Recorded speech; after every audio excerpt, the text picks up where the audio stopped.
सभी को राधे राधे। भगवत गीता तृतीय अध्याय कर्मयोग प्रथम श्लोक।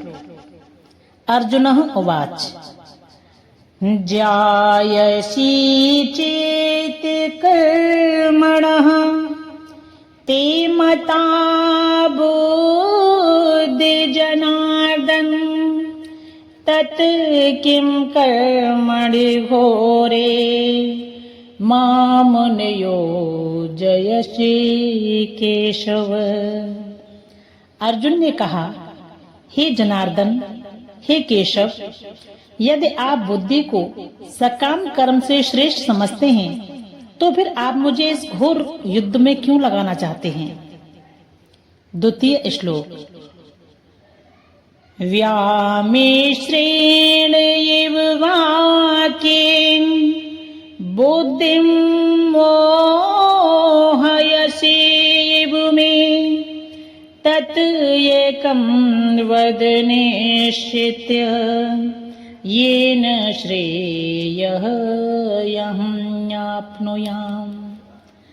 आपके व्यामिश्रित उपदेशों से मेरी बुद्धि मोहित हो गई है, अतः कृपा करके निश्चय पूर्वक मुझे बताएं कि इनमें से मेरे लिए सर्वाधिक श्रेयस्कर क्या होगा। तृतीय श्लोक।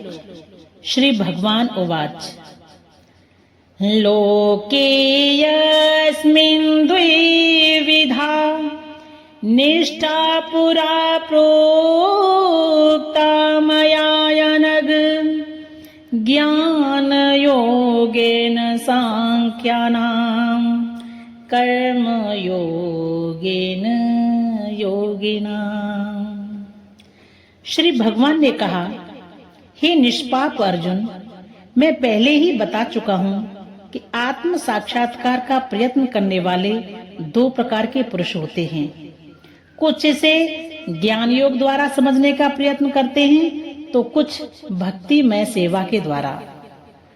चतुर्थ श्लोक।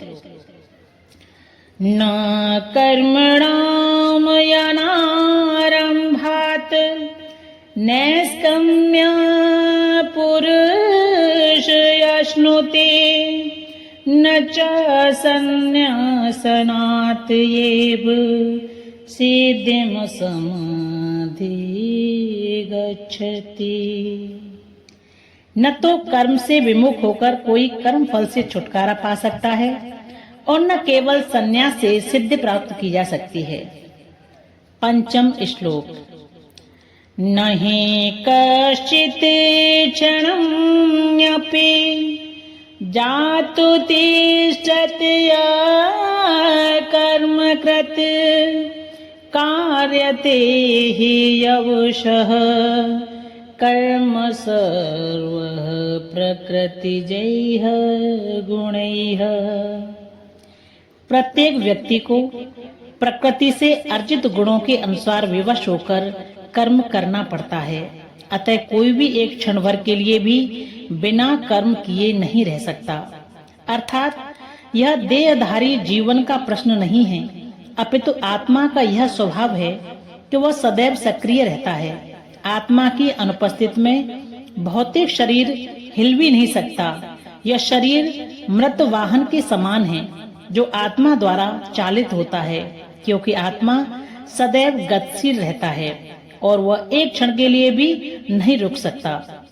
अतः आत्मा को कृष्ण भावनामृत के सत्कर्म में प्रवृत्त रखना चाहिए, अन्यथा वह माया द्वारा शासित कार्यों में प्रवृत्त होता रहेगा।